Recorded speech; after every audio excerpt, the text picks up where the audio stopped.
El día de hoy a contestar las preguntas de ustedes. Sin embargo, ayer se suscribió un acuerdo muy importante con relación al convenio del agua que se tiene con Estados Unidos y consideramos necesario el que se conozca sobre este acontecimiento muy favorable.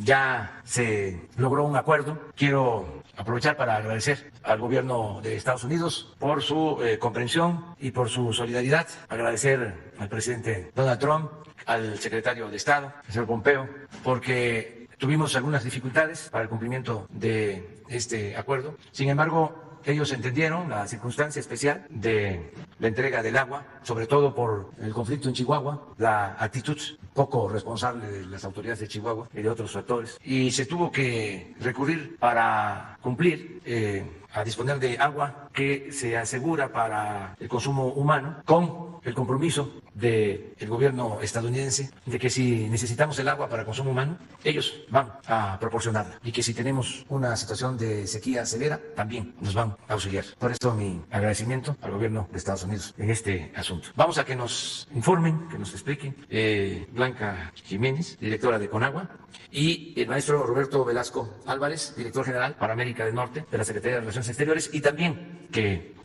nos dé en su punto de vista el secretario de Relaciones Exteriores, Marcelo Ebrard, sobre este tema, que es muy, muy importante. En esencia, se evitó una sanción, un conflicto, y se llegó a un acuerdo, un buen entendimiento. Pero ahora se explica en qué condiciones se logró este acuerdo. Empezamos con Blanca. Con su permiso, señor presidente, buenos días a todas y todos. Se pone la primera lámina, por favor. Quiero recordar lo que es el tratado.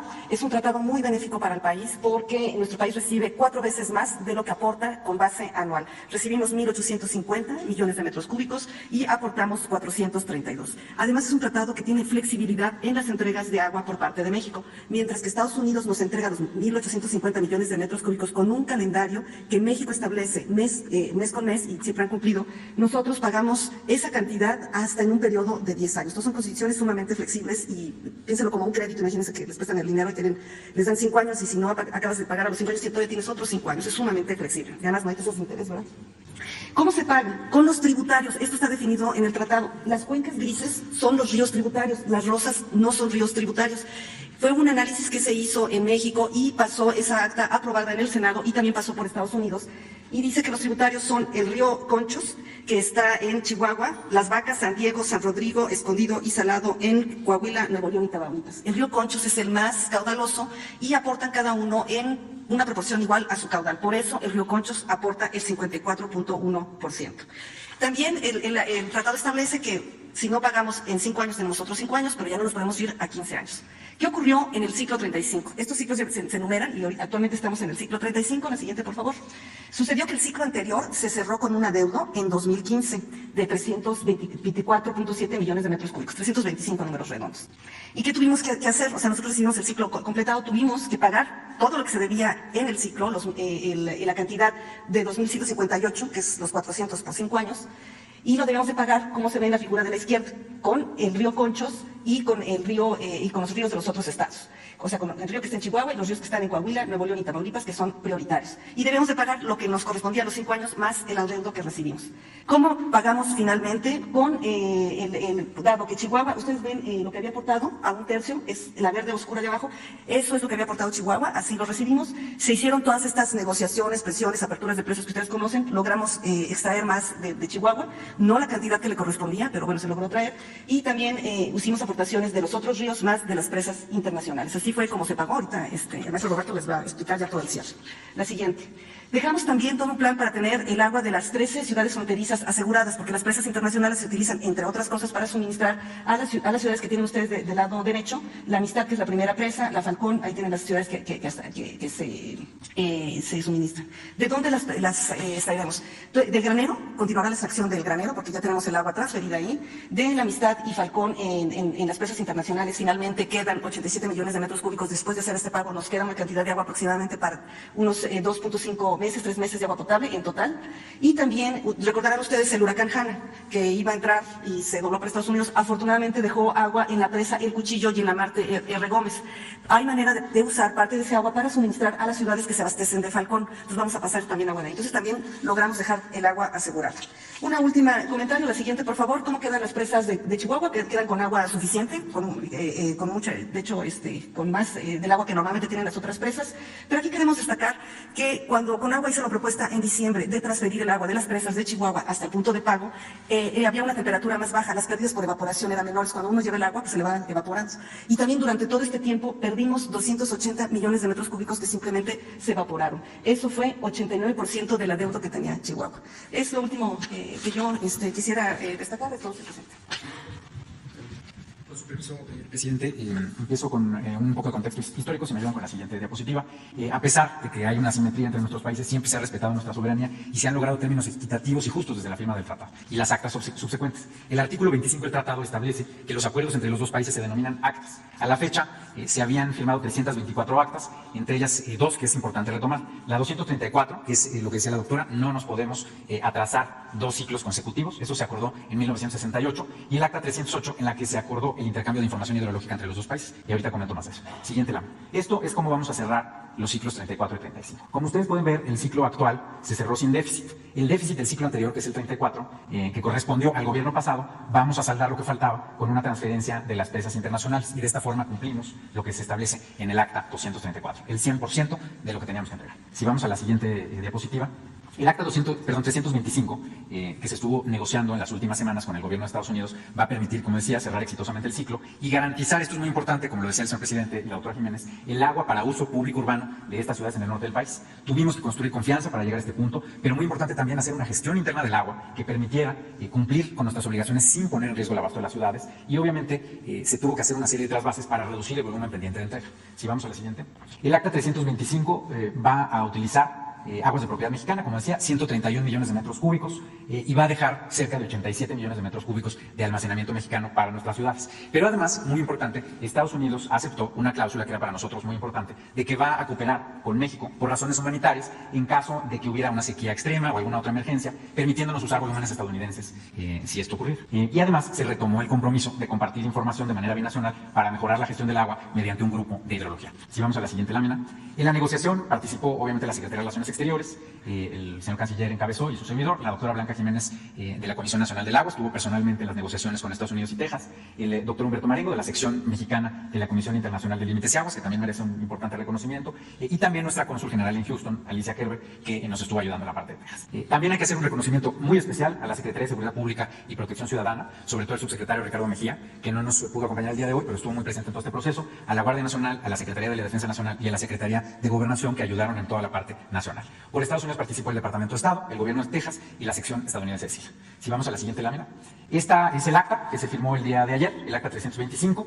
Se firmó en el Monumento Internacional número 1 por parte de los comisionados Marengo y Len Harkins, como establece el propio tratado, y yo les transmití en el acto también la aprobación del Gobierno de México a esa acta que firmaron los comisionados. Si vamos a la siguiente lámina, aquí pueden ver algunas imágenes del evento, en este monumento, que es muy importante porque es el monumento que divide o marca la división entre los dos países. Siguiente diapositiva. También ayer mismo la sección estadounidense nos notificó la aprobación del Departamento de Estado al acta 325. Es decir, el acta 325 entró en vigor el día de ayer mismo. Siguiente diapositiva. Algunas consideraciones finales. Como decía el presidente, si bien ciertos actores políticos de Chihuahua, en especial el gobernador, antepusieron un interés electoral sobre el interés nacional, poniendo en riesgo el consumo de agua para la población del norte del país, se logró cerrar exitosamente el ciclo. Y aquí hago una anotación muy importante de por qué esta negociación es tan exitosa. Hubo una situación similar en 2002, en el acta 308, y se acordó, entre otras cosas, para que vean la diferencia entre entonces y ahora, se acordó en ese entonces pagar 1.500 millones de pesos para invertir en un supuesto programa de tecnificación del río, que la doctora les puede platicar algún día qué resultados ha dado. Y además se acordó continuar extracciones de las presas interiores de México durante meses. Pueden revisar esa acta, está en línea. Y en esta ocasión ya no habrá un cobro de este tipo, un pago de este tipo, y además cerramos los ciclos en ceros. Lo que sí hay que decir, se va a tener que continuar con la extracción de agua de la presa Luis L. León el Granero, ya no para el pago del tratado, sino para consumo humano, para reabastecer las presas internacionales para estas ciudades. Esto estima la Conagua que hasta el 19 de noviembre estará sucediendo. Entonces, bueno, pues con eso simplemente decir, fue una negociación muy exitosa. Reiteramos el reconocimiento a todos los que participaron y obviamente agradecemos al señor presidente por la conducción de todo este proceso. Bueno, buenos días, señor presidente, con su permiso, compañeras, compañeros. Simplemente decir, en primer término, que agradecemos al Departamento de Estado, a Mike Pompeo y a todo su equipo el respaldo que nos dieron para llegar a este acuerdo. Segundo, y no repetir lo que ya aquí se expuso, en síntesis, ¿qué podríamos decir? ¿Cómo podemos entender este acuerdo del día de hoy? México recibe 4 veces más de agua que Estados Unidos en este tratado. El conflicto en Chihuahua es poner en duda que paguemos ese 1 para recibir 4. ¿Qué significa eso? Significa poner en riesgo el suministro de agua para las ciudades fronterizas, millones de personas. Y significa poner en riesgo el tratado, es decir, que en los subsecuentes ciclos, las siguientes generaciones, no la siguiente elección, las siguientes décadas, México ya no reciba 4 por 1. ¿Cuál sería la combinación? Pues seguramente muy desventajosa. No sé si fuese y tuviésemos suerte, a lo mejor pasaría a ser 2 y 2, o 3 y 2, o en una de esas al revés, por la asimetría que hay entre México y Estados Unidos en tamaño de economía y poder.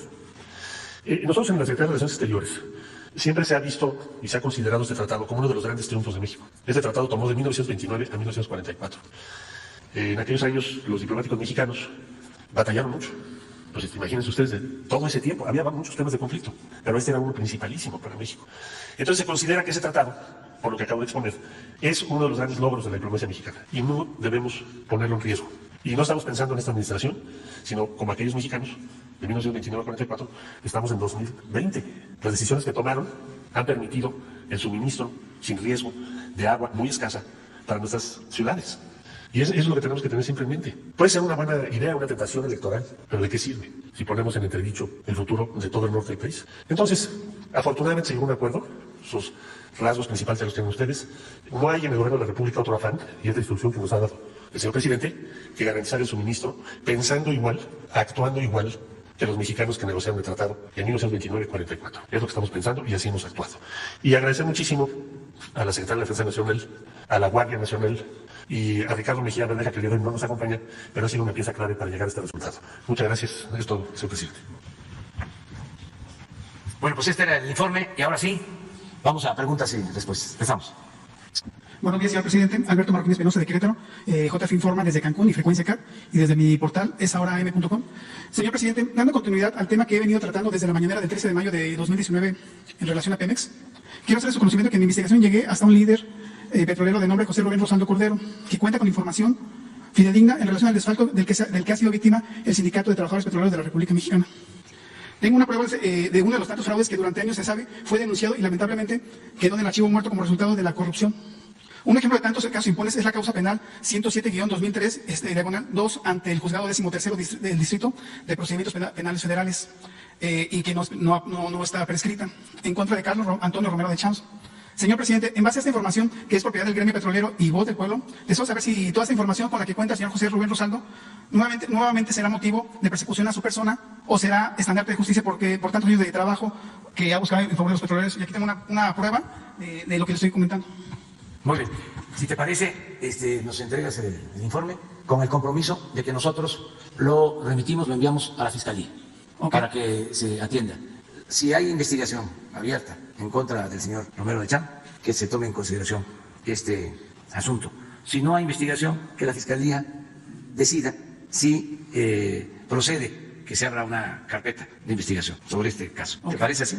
Perfecto. Y en otra pregunta, señor presidente, ayer se publicó el decreto donde se adicionan diversas disposiciones para garantizar el acceso a las playas del país. Sin embargo, ¿de qué manera se puede blindar las mismas para que no se vendan como sucedió en Quintana Roo durante los sexenios de Fox y Calderón, donde desde Fonatur sus entonces delegados remataron alrededor de 5 millones de metros cuadrados de playa o terreno costero? De hecho, ya hay denuncias por esas ventas regulares y en ese sentido, pues, ¿cómo se va a blindar esa parte de las playas? Sí, bueno, entiendo que esta disposición legal es para que ya no se continúe entregando las playas a particulares, que sean playas públicas, que puedan existir las playas de hoteles, pero que se garantice que la gente que vive en las ciudades de playa, en las ciudades turísticas, pueda acceder a las playas. En efecto, se ha abusado de esto en el sentido de que no tiene la gente cómo ir a la playa, quien no está en un hotel, porque se han privatizado las playas. Entonces, yo celebro que se haya tomado ese acuerdo ayer, esa disposición, y ahora lo que hay que hacer es, primero, ya no permitir que se sigan entregando las playas. Nosotros no hemos entregado playas desde que estamos aquí y no se van a entregar playas que son públicas a particulares. No hay privatización de las playas, para ser claros.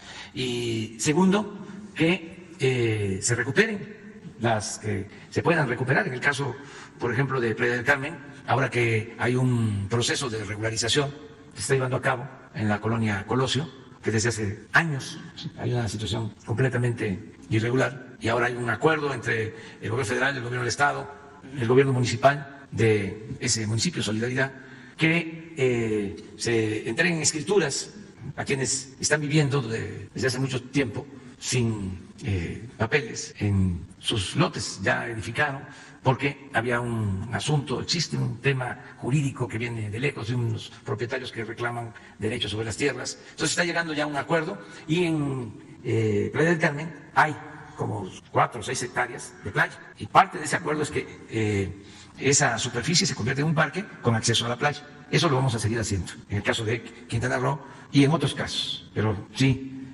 fue bueno lo que se decidió el día de ayer. Gracias. Aprovechando que está la directora de Conagua, nada más preguntarle cómo se le puede hacer para evitar ya la privatización del agua en fraccionamientos, como ya les he citado en ocasiones anteriores. ¿Qué se podría hacer al caso? Yo sé que compete mucho al Estado y a los municipios, que a veces se declaran incompetentes, y de alguna forma a empresas privadas son las que cobran esos recibos del agua en colonias y fraccionamientos muy grandes. Le hablo del caso de Querétaro, por ejemplo, y yo sé que sucede en todo el país, ¿no? Ojalá que algún día se pueda dar solución a este tema, porque se me hace un tema muy, muy delicado que ahora no contemos ni con agua. Sí, yo nada más aquí recuerdo de que querían privatizar el agua en el gobierno anterior, y había acuerdo ya de los dos partidos que siempre se ponen en correspondencia, siempre actúan juntos cuando se trata de estas cosas, ya de tiempo atrás, y nosotros evitamos que se privatizara el agua cuando estábamos en la oposición. Ya habían acordado en comisiones.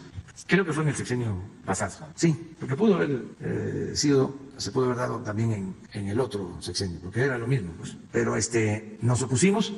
Era legisladora quien es ahora secretaria del Trabajo, Luisa María Alcalde. Entonces, sí fue en el sexenio pasado. Y eran pocos los legisladores verdaderamente de oposición. Sin embargo, nosotros nos manifestamos y ellos pudieron impedir que pasara el proyecto a votación en el Pleno de la Cámara, donde seguramente iba a ser aprobado porque tenían mayoría.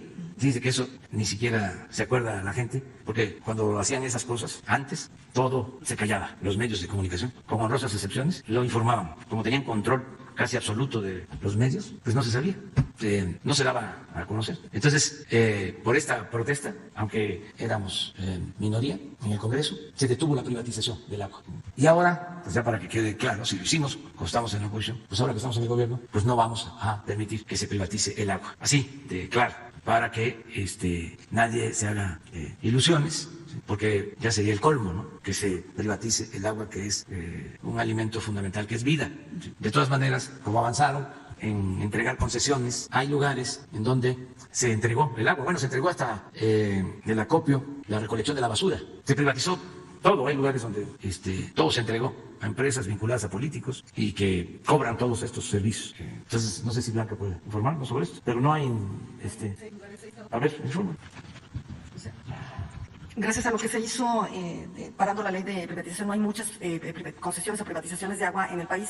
Hay en 6 estados, y el tema también es que hay en 6 estados ahorita ya ninguno está funcionando, y estamos también tratando de trabajar junto con los municipios y de los estados en revertirla, como que sería en Cancún. En Aguascalientes la gente está relativamente contenta, pero en los lugares donde no están contentos sí estamos dando asesoría, porque no ha sido el gobierno federal el que la ha privatizado, sino municipios o los estados. El otro tema también está el tema en Puebla. En este caso, lo que está privatizado es las aguas residuales, que es muy difícil tratar de cobrar una tarifa para pagar también las aguas residuales, y se necesitan ser tarifas muy elevadas. Entonces, en general, hay poco y estamos también trabajando en revertirlo. Sin Querétaro es el refugio, Querétaro. La Pradera, Juriquilla. También ahí es otro de los temas que estamos trabajando. Tiene que haber también voluntad por parte de los municipios o de la gente, podemos intervenir, pero dentro del marco de la ley sí se puede trabajar. Ok, muchas gracias. Claro. Gracias, presidente. Buenos días. Preguntarles, entonces, al tomar el agua de las presas internacionales, ¿qué tan riesgoso es que se queden sin agua estas entidades del norte del país? Decía que había agua potable para 3 meses y se va a tomar del granero, pero ¿qué tan alto es el riesgo? Bueno, por eso nuestro agradecimiento al gobierno de Estados Unidos, porque se tiene agua para consumo humano en estas ciudades fronterizas. Sin embargo, se logró, y esto es muy importante, que en caso de que no sea suficiente o que haya una sequía severa, ellos, por razones humanitarias, nos darían agua para que no falte el abasto de agua en estas ciudades fronterizas. Eso es lo que yo entiendo de este acuerdo. Por eso celebro que se haya suscrito, porque tenemos, vamos a decir, una reserva, una protección, en el caso de que sea necesario. Pero sería bueno que ustedes lo explicaran un poco más. La probabilidad es ya muy baja porque precisamente lo que se hizo cuando se inició lo del tratado, el señor presidente nos puso dos condiciones. Una, mantener toda el agua para el riego de Chihuahua para el siglo XXI, cosa que hicimos y se les entregó completamente toda el agua, incluso sobró. Y el otro, nos puso dos parámetros, el otro era no poner en riesgo a las ciudades. Estuvimos trabajando mucho en este tema, ahorita les van a explicar todo el tema del acta contingente y cómo opera, pero ahorita en la gráfica que presenté ahí se demostraba que tenemos asegurado ya al 100% el agua, ahorita con la que quedan las ciudades para 2 meses, pero llevando el agua de otros lados, llegamos a 6 meses. Por eso se puso en el acta los 2 puntos, o sea, si había sequía o si nos falla algún tema de infraestructura, porque bueno, puede haber, o sea, no nos ha fallado ahorita nada de la infraestructura, pero nada más nos quisimos súper proteger y está asegurado 6 meses, que es lo que recomiendan los estándares internacionales y es, bueno, ya no se acuerdan que en 6 meses porque tiene que llover, pero de todas maneras con el pronóstico de un año seco tendremos asegurado prácticamente todo un año, más que lo que establecen los criterios internacionales. Yo creo que Roberto puede explicar el tema del acta contingente mejor. Presidente. Sí, en efecto, es muy importante decir, conservamos un volumen en las presas internacionales, que eso se logró gracias a los trasvases que se hicieron de las presas Las Vírgenes, El Granero y una pequeña parte de La Boquilla. Eso era muy importante, si no, era imposible lograr esto. Y por otro lado, tenemos esta garantía en el acta de cierre del ciclo, el acta 325, en la cual dijimos, bueno, si nosotros tenemos una emergencia, y eso fue una indicación que nos dio el presidente, no podemos tener ningún riesgo para el abasto a la población del norte del país, que es lo que no le importó al gobierno de Chihuahua, pero a nosotros sí nos tenía que importar. Entonces, se puso esa cláusula de que si llegara a haber una emergencia, nos van a prestar agua, llamémosle así, van a cooperar con nosotros por razones humanitarias, con términos que se van a negociar en su momento si esto llegara a ocurrir. Pero, reiterar, está en el acta y se respeta de esta forma el derecho humano al agua de todas las personas en el norte del país. Presidente, ¿y cómo queda la relación con el gobierno de Chihuahua?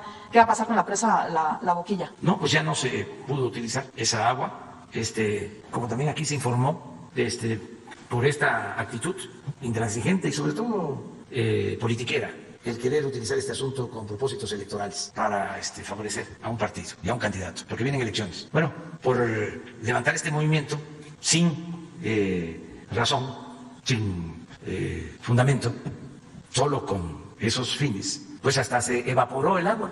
Sería bueno que lo volviera a explicar. O sea, si se hubiese permitido extraer el agua de La Boquilla, no hubiese faltado agua, pero como no falta el agua para el riego, para la gente, y no se hubiese perdido, porque se evaporó, un porcentaje estaría igual. Pero, pues, se ponen su sombrero ahora, ¿no? Sus camisas vaqueras, sus botines, no botas, y empiezan a encabezar movimientos, ¿no? Pensando que con eso la gente van a votar por ellos.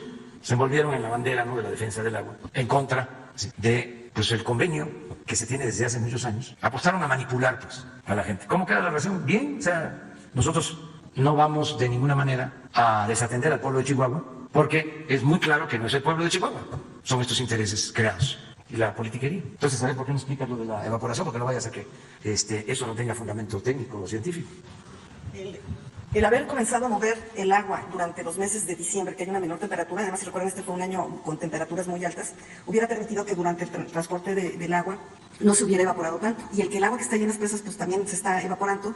Y eso representa un total de 189 millones de metros cúbicos, que es aproximadamente el 89% del adeudo que todavía tenía Chihuahua. Si recuerdan la gráfica, yo les ponía que deberían de haber dado el 54.1, dieron el 44%. También si hubieran dado esa cantidad, pues no hubiéramos tenido que agarrar agua de otros lados sin evaporar. Y nada más quiero recordar que aquí el maestro Roberto Velasco mostró el acuerdo que se había tenido con el gobernador de Chihuahua de hacer las transferencias antes de que ocurrieran muchos de los disturbios.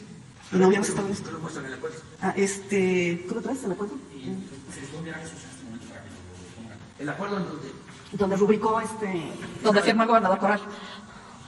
Y ese acuerdo básicamente lo que dice era cuánto se podía estar. Está la presa La Boquilla y Las Vírgenes, las dos van a dar el granero. Lo que sale de Chihuahua es realmente lo del granero.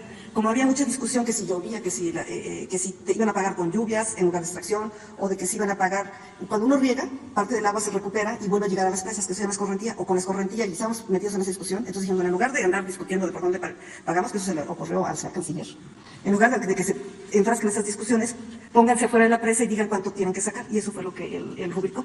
Entonces, tenemos un acuerdo de sacar una cierta cantidad semanalmente. Nosotros cumplimos, todo el tiempo estuvimos cumpliendo este acuerdo. Se le mandaba la tabla semana con semana de los avances. Se le fue demostrando cómo no estaban cumpliendo, íbamos retrasados. Y luego, de nuevo, en los medios, pues cambió el discurso.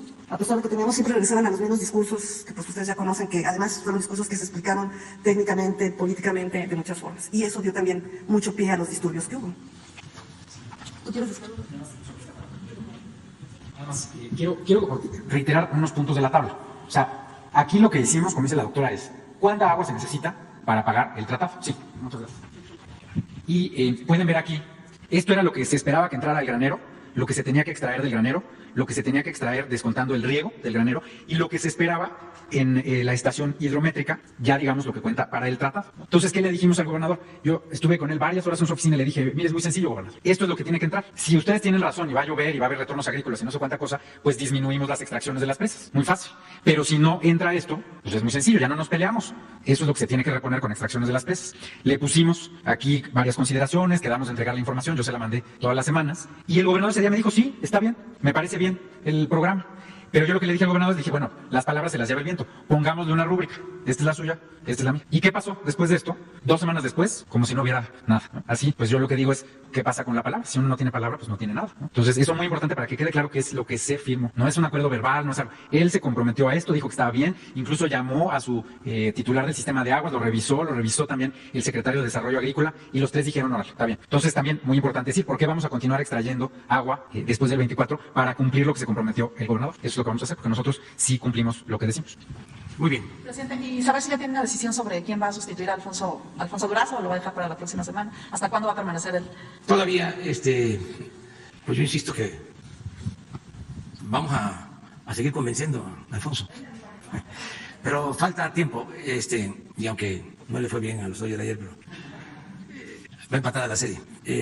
Recuerdo de nuevo lo que decía Yogi Berra. Esto no se acaba hasta que se acaba. O sea, tenemos hasta el 31 como plazo. Todo el que aspire a ser candidato, aunque por ley podría estar más tiempo, nosotros queremos hacer el deslinde y hicimos el compromiso que hasta el 31 de octubre. Entonces, ese día vamos a saber ya cuántas renuncias de servidores públicos que van a participar como candidatos, pero es hasta el día 31, de modo que para entonces vamos a dar a conocer quiénes van a sustituir.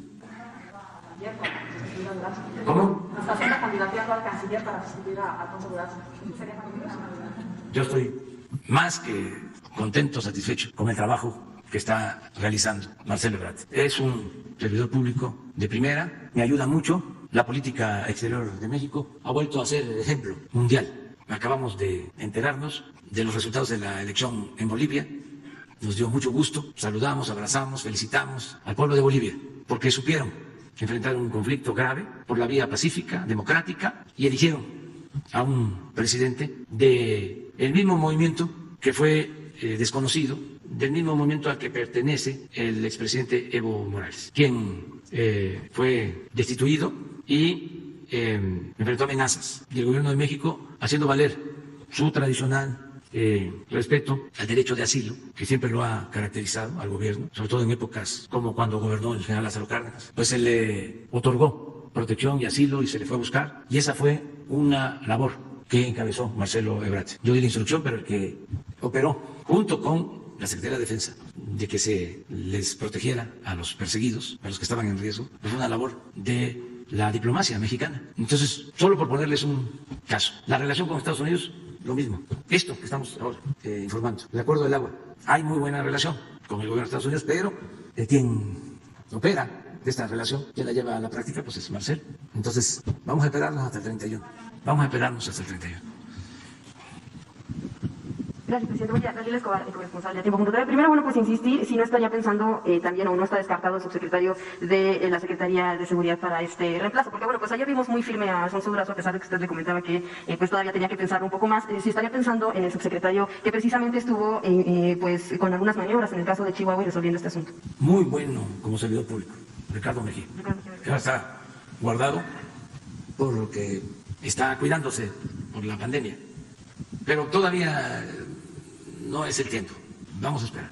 aquí no son cargos, son encargos. Y sí, se respetan jerarquías, pero aquí todos ayudamos. Hay servidores públicos que no tienen un alto cargo, pero que son fundamentales para llevar a cabo la transformación de la vida pública de México. Ahí tiene una funcionaria pública, Leticia Ramírez, este es un ejemplo. Su cargo es atención ciudadana. En la jerarquía es como segundo, tercer nivel, ¿no? Pero su trabajo es de primer nivel. ¿A cuántos ciudadanos atiendes diariamente? Nosotros estamos atendiendo 250 personas diarias y más los 4 o 5 grupos. Ahora bien, explícalo. Explica también cómo se atiende a la gente.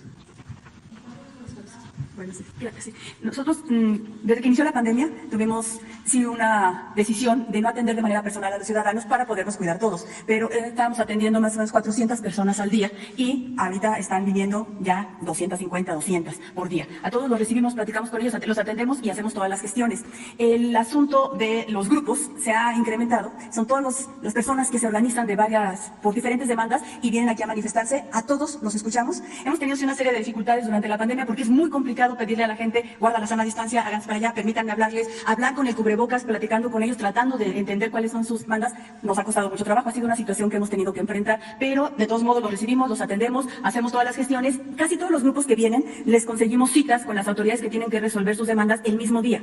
Y las respuestas son diversas. Algunos son situaciones estatales, municipales o incluso federales, y la respuesta no es inmediata. Entonces, lo que les pedimos es, levanten su plantón, retírense de aquí, pero seguimos en el diálogo. Eso es lo más importante. En el caso de los grupos, nosotros privilegiamos el diálogo, siempre la plática, siempre el respeto, respetar su derecho de manifestación y pedirles que nos permitan buscar soluciones. Debo aclarar que no todas las cosas que se plantean tienen solución. Hay algunas cosas que tienen mucho tiempo, que tienen una dinámica que ya tiene una solución en la que ellos no están de acuerdo, pero buscamos cómo podérselas explicar para que eso suceda. En otros de los casos, lo que ellos insisten es en quedarse aquí mientras encontramos la solución, y pues aquí los tenemos y nosotros seguimos buscando todas esas soluciones. Con las personas en lo individual, lo que estamos haciendo es siempre se les da una respuesta. Y ahorita, en la relación que yo tengo con todas las dependencias y que tenemos como institución, tenemos ya un porcentaje de 78% de respuesta, lo cual nos da mucho gusto porque avanzamos. Yo creo que también por la situación de la pandemia había mucha gente que tenía las cuestiones detenidas, pero estuvieron trabajando. Insisto, no todas las respuestas son positivas, pero toda la gente tiene una respuesta de lo que está planteando.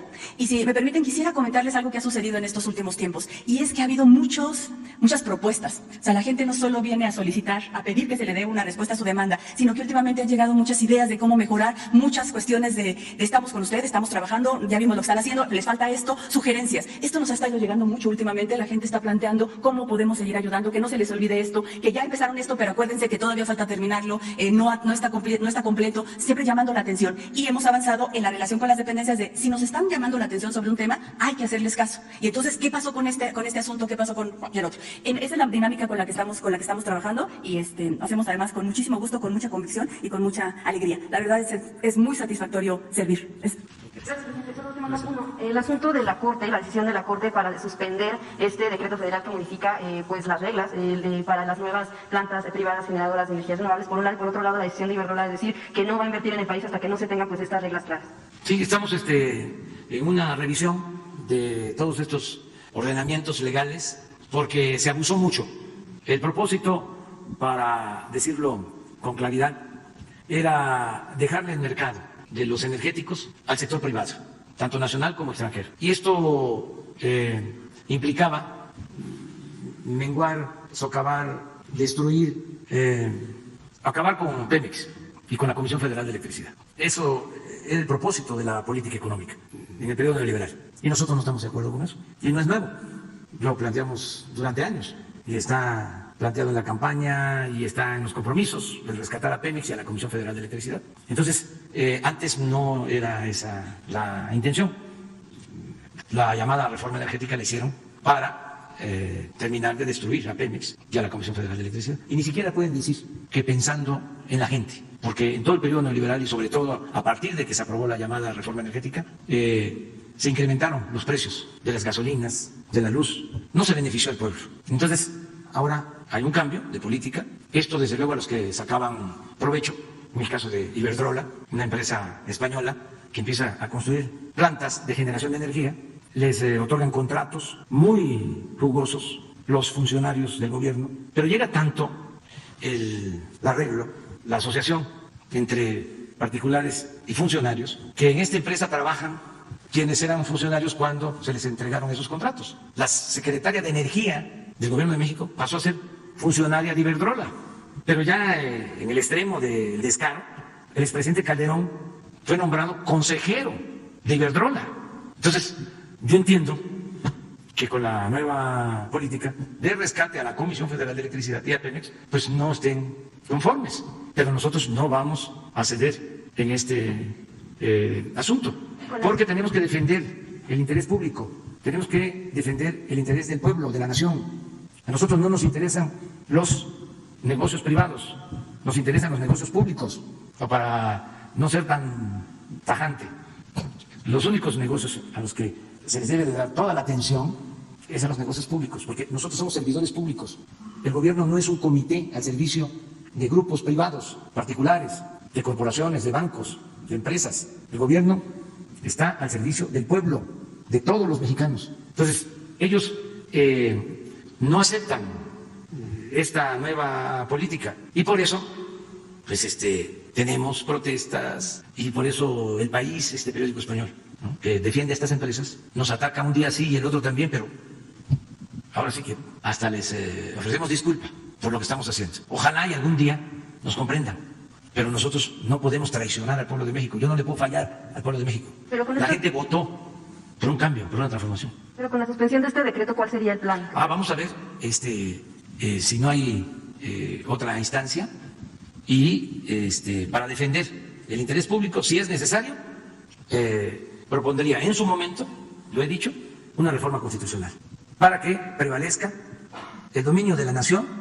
sobre los recursos naturales y para que el interés general, el interés del pueblo, esté por encima de intereses personales o de grupos, por legítimos que sean. Entonces, somos distintos, ya no queremos la política neoliberal.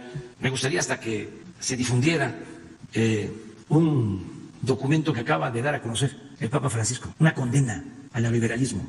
¿Cómo es la política neoliberal contraria al humanismo?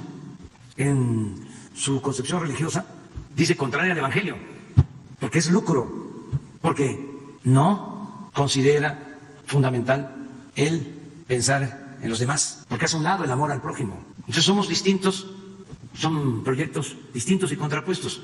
Entonces por eso hay estas discrepancias. Desde luego, no vamos nosotros a actuar con medidas autoritarias, siempre va a ser en el marco de la legalidad.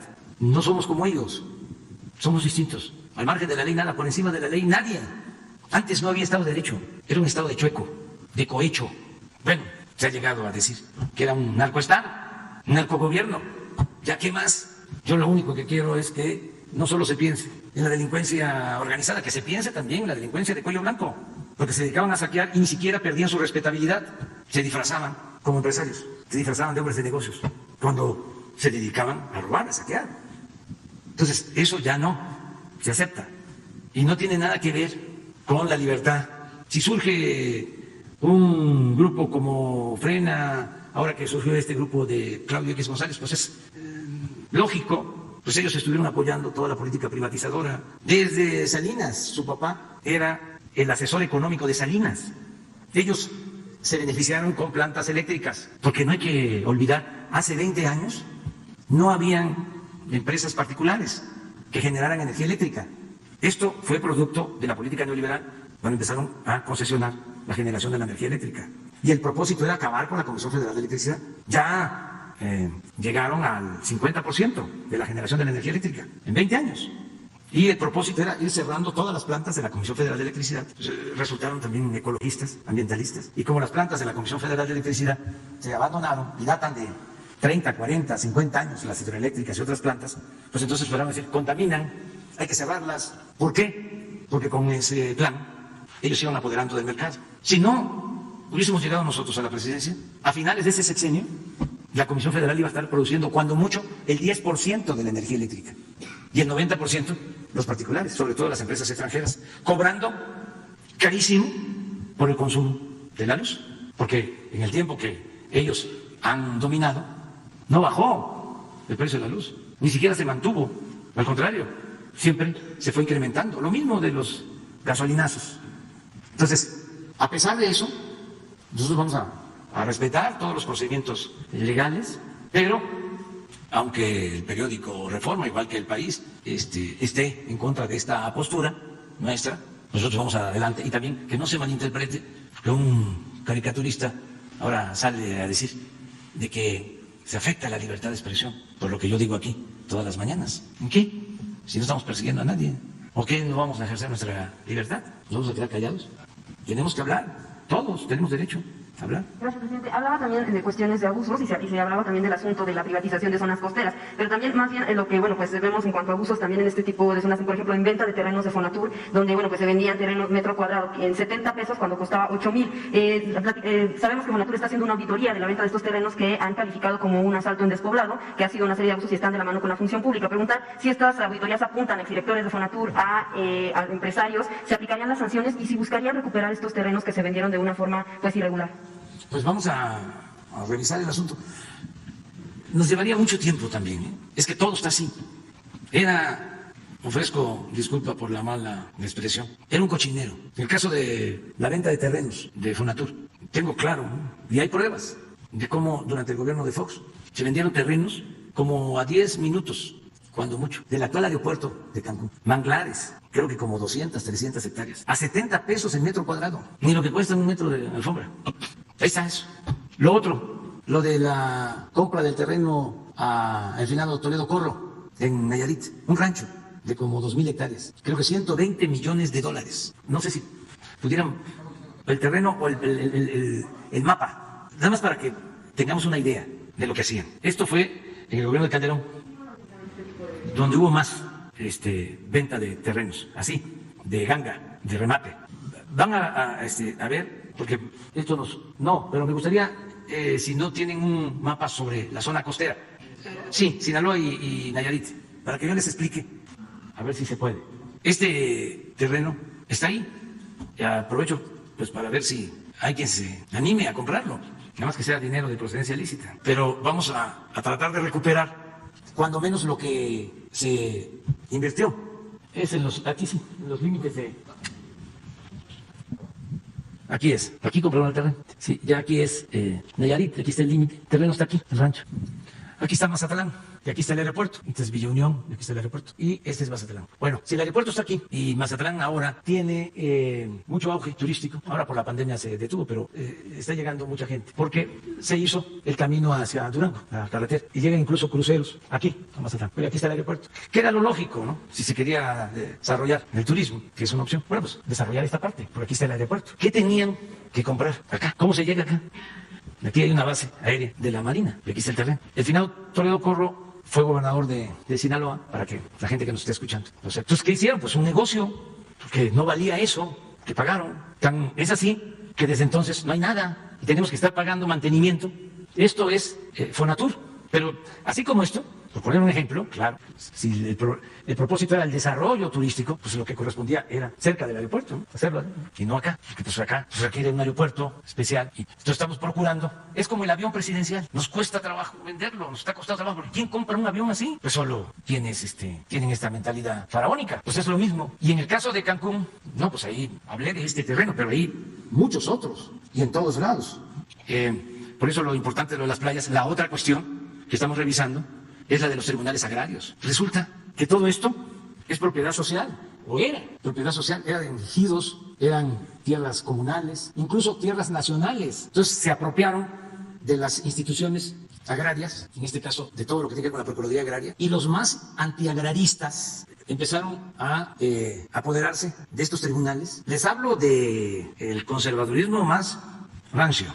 Tienen los tribunales agrarios para legalizar los despojos a tierras ejidales, comunales, a tierras nacionales. Tengo que proponer a nuevos magistrados para los tribunales agrarios, y no quería yo hacerlo porque tengo que nombrar tribunales administrativos. Imagínense todos los aparatos burocráticos que se crearon, que no están al servicio del pueblo, que no defienden el interés general. Entonces, en mi lógica de austeridad, Les voy a dejar eso ahí. Son como 100 nombramientos, porque nos ahorramos ese dinero y no pasa nada. Nos ahorramos porque son sueldos elevados. Pero luego alguien me aclaró, es que no está el titular, pero entra el suplente y siguen haciendo lo mismo. Entonces ahora los voy a proponer a los tribunales, porque estaban en manos de estos órganos de puro mercader, manejado por abogados, esos especialistas en el tráfico de influencia. Porque estamos hablando de playas, estamos hablando de terrenos que valen muchísimo dinero y se los fueron apropiando.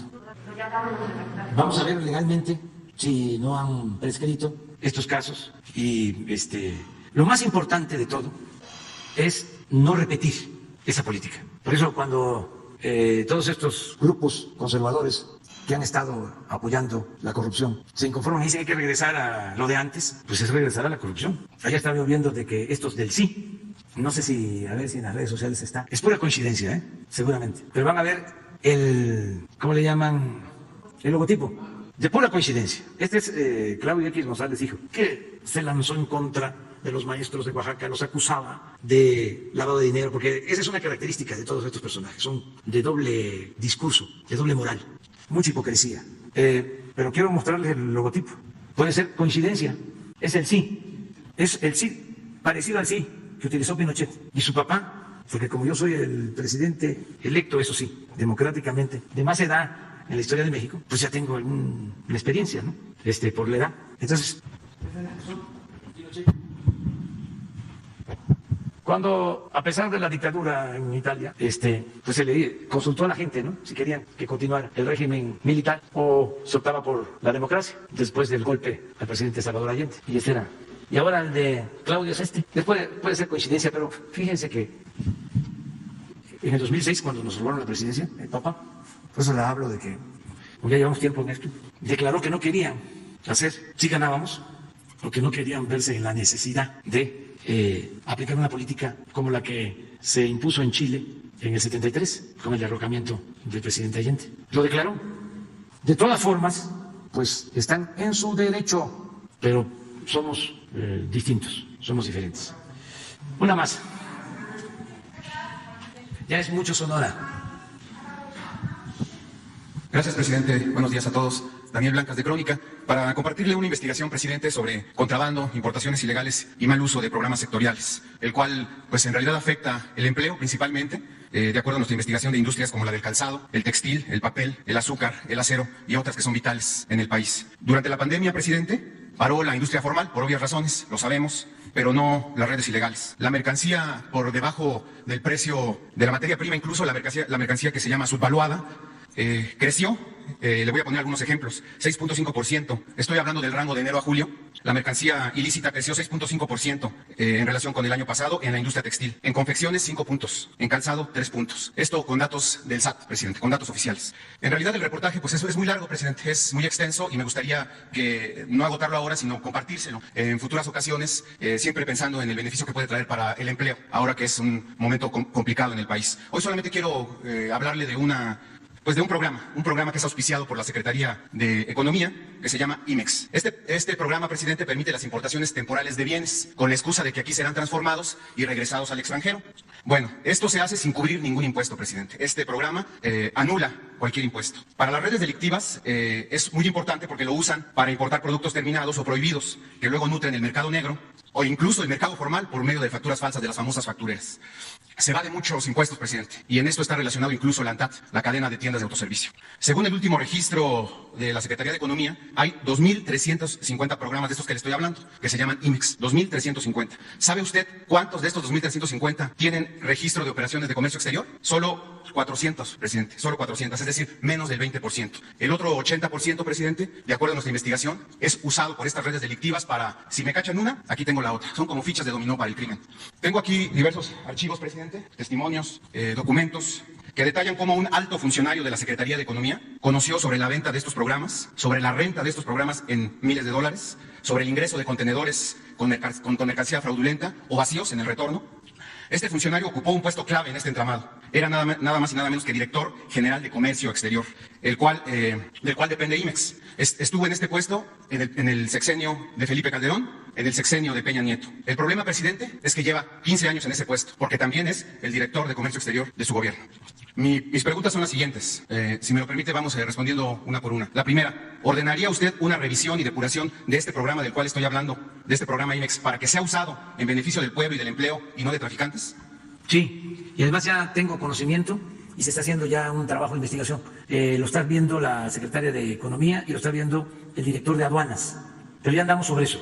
Y lo que estás aquí exponiendo es muy, muy, muy cercano a la realidad. Es decir, sí es un foco de corrupción, sí es un asunto que ya estamos atendiendo. De modo que nos vas a dar el documento y vamos a indagar, vamos a profundizar. La segunda pregunta, presidente.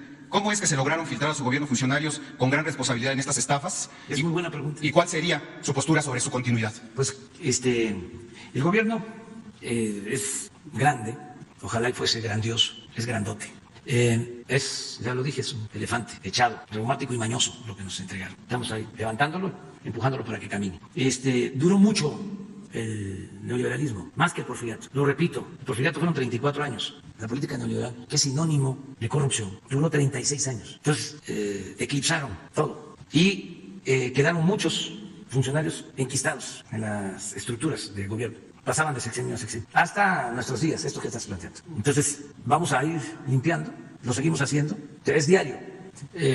Y vamos a terminar de purificar la vida pública. Todos estos casos son investigados, pero un funcionario, por ejemplo, que está 15 años en un cargo y que permaneció durante el periodo de más corrupción en la historia de México, no debe de seguir ahí, no debe de continuar ahí. De todas maneras hay que revisar el caso. Pero eso nos pasa en Hacienda, nos pasa en Economía. Bueno, Seguridad Pública, había gente, y todavía no terminamos de limpiar, de García Luna. Y así, en toda la estructura. Entonces, por eso hablamos de barrer de arriba para abajo, y vamos avanzando, y no vamos a dejar de limpiar. Y cero corrupción, cero impunidad. Y ya lo dije, puede ser mi hermano, puede ser un hijo mío. Si comete un delito de corrupción, se va a la cárcel. Y estoy hablando de mi familia. En esto no hay acuerdo con amigos, con familiares. Nosotros llegamos aquí con la encomienda de acabar con la corrupción. Y los altos funcionarios del gobierno lo saben constantemente, se los estoy repitiendo. Y sea quien sea, se le demuestra un caso de corrupción y no solo tiene que abandonar el cargo, se le consigna. Y esto también lo digo y lo repito y lo repito y lo repito para que no se use mi nombre. Porque hay unos que dicen, es una instrucción de arriba, un poco lo que veíamos ayer con los fideicomisos, por instrucciones de arriba. Sí, no sé cuál era el término que usaban, pero sí, superiores, por instrucciones superiores. Yo no mando a decir nada, yo los cito cuando se trata de un asunto que nos importa y de manera directa. Es más, yo creo que soy más transparente aquí en la conferencia que en las reuniones particulares o en los acuerdos con funcionarios, porque no tengo nada que ocultar. Y además, esto me ayuda a mí para que sepan todos de que no hay tolerancia con la corrupción y nada de que está muy cercano y te pide el presidente que le ayudes, o si nos apoyas, por ejemplo, en eso de los tribunales electorales, para dar registros a unos y quitar registros a otros. Nada, absolutamente. En las candidaturas, ni de las de Morena me meto. Que quede claro eso. Esto es distinto completamente. Entonces, todo eso que estás planteando se va a investigar. Antier plantearon aquí, dijeron de que un funcionario de Pemex estaba en un restaurante con Romero de Champs y con los líderes. Se dio a conocer aquí y ya nada más me informó el director de Pemex. Bueno, ni siquiera habló conmigo. Ya nada más me mandó el boletín de que fue suspendido el funcionario. ¿Se esperaría que así ocurriera en este caso? Sí. El funcionario se llama Juan Díaz Mazadiego y le digo, no es un puesto menor, es director de Comercio Exterior. Sí, sí. Ya, solo que si estuvo 2 sexenios, si estuvo en el sexenio de Calderón y en el sexenio de Peña, en ese cargo, y está en el sexenio nuestro con ese cargo, pues no puede estar. Es de veras, o sea, sí hay funcionarios de carrera, pero en esos 2 sexenios se intensificó la corrupción como nunca. No, pues además hay testimonios y sí, archivos, hay documentos. pruebas. Sí. Bueno, la última pregunta. Es que si no lo hacemos así, ¿y saben qué pasa? Por ejemplo, esto que me estás diciendo. Yo no lo sabía.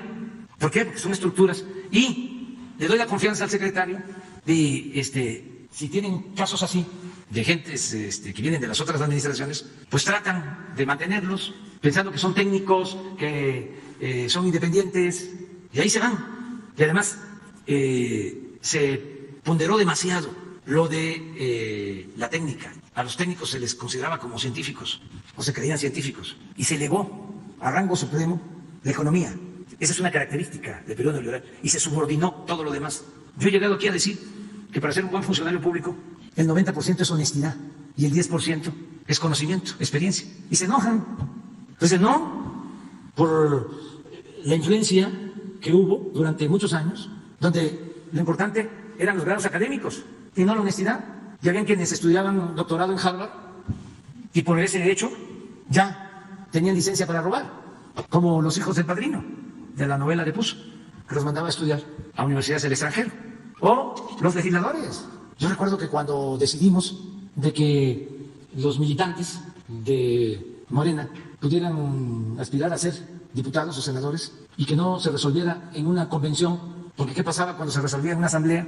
¿Quiénes quedaban para ir a la lista plurinominal? Los cercanos a los dirigentes. Hasta metían a sus esposas, a sus hermanos, a sus primos, a sus achichincles. Como eran corrientes grupos, se ponían de acuerdo, se hacía la asamblea y salían en las listas. Entonces dijimos, no, ahora va a ser por sorteo, por insaculación, dicen los técnicos, los que hablan física. Y fue una crítica. ¿Cómo? ¿Y si gana un albañil?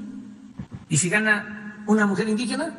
¿Y si gana un campesino? ¿Cómo va a ser diputado? Bueno, entonces, ¿qué no son pueblo?